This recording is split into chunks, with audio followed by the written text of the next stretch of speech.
still a lot of mysteries around a lot of things that happened in this country. In the night, up came a person who was wearing a cloak, and he had in his hands the Great Seal of the United States. Jefferson, of course, looked at it and said, "This is it."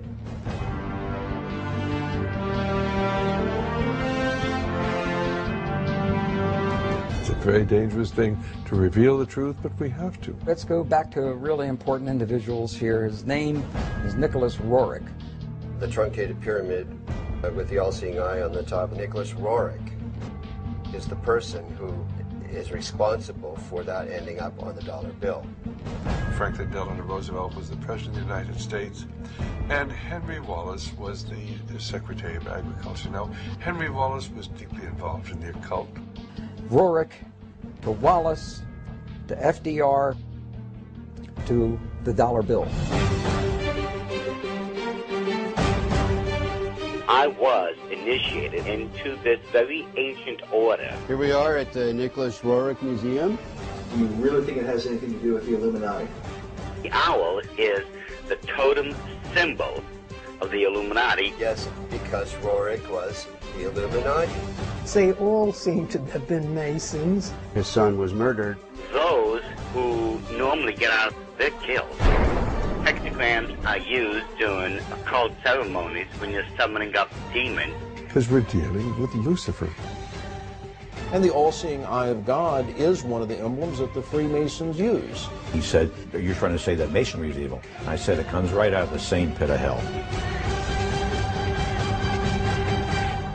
Didn't win a lot of friends that day.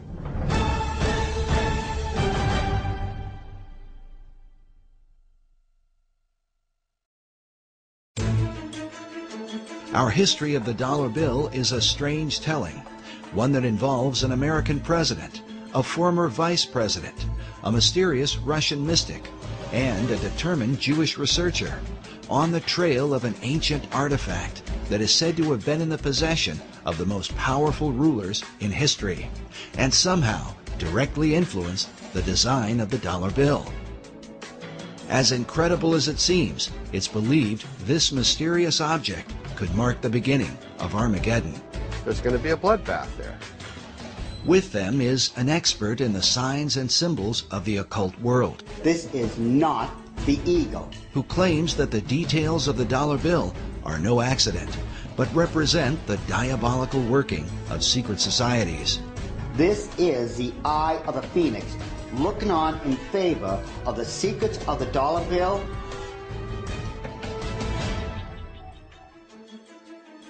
Most debates about the design of the dollar bill usually involve the founding fathers of America, but it's important to remember that they only designed a Great Seal.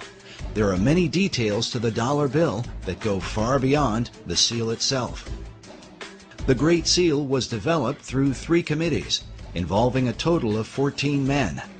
But in the end, the work was submitted in June of 1782 by essentially one man, Charles Thomson.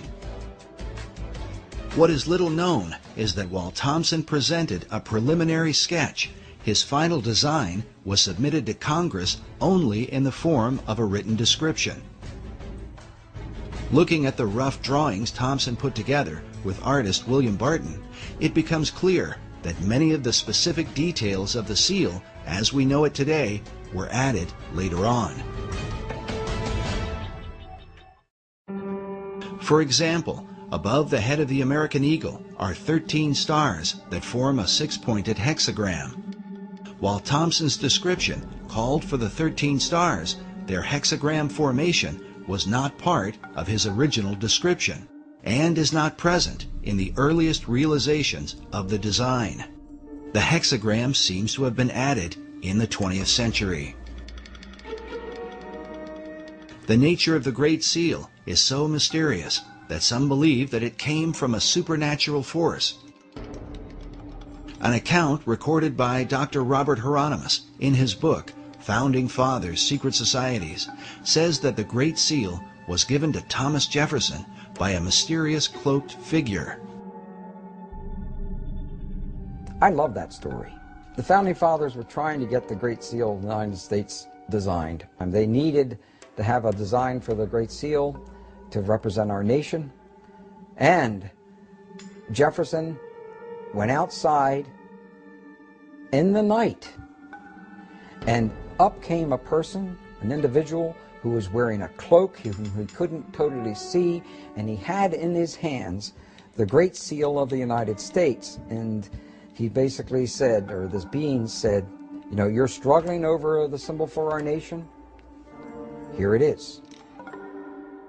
The account reads that Jefferson told a strange story. A man approached him wearing a black cloak that practically covered him, face and all, and told him that he, the strange visitor, knew they were trying to devise a seal, and that he had a design which was appropriate and meaningful.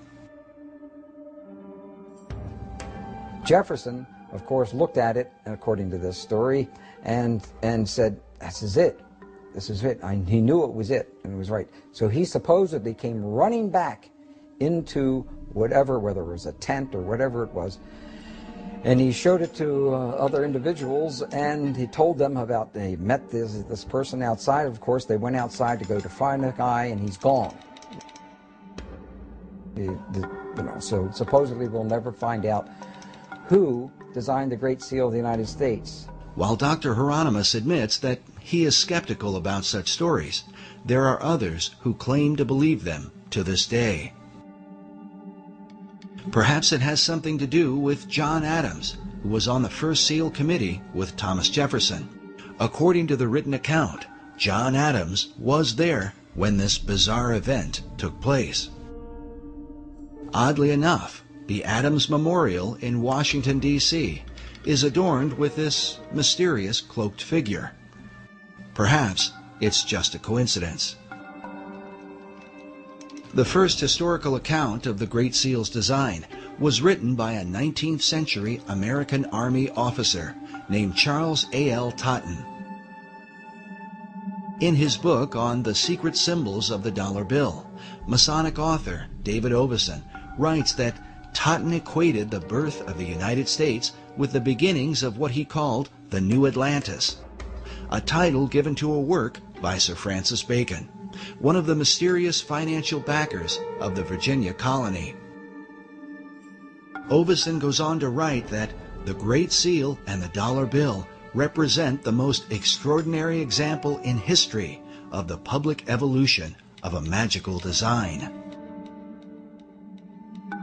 Even as Sir Francis Bacon and his contemporary, Dr. John Dee, were said to be in contact with the spirit realm, there are those who believe that it is this dimension that has been guiding the course of America and the so-called evolution of the dollar bill.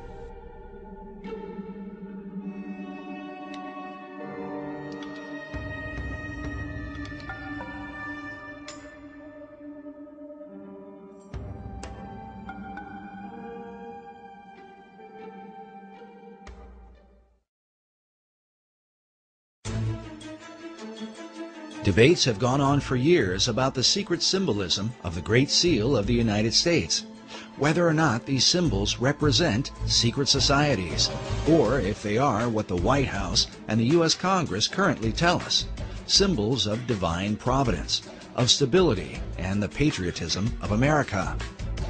What the Founding Fathers intended as they designed and ultimately approved of the Great Seal remains mostly a mystery.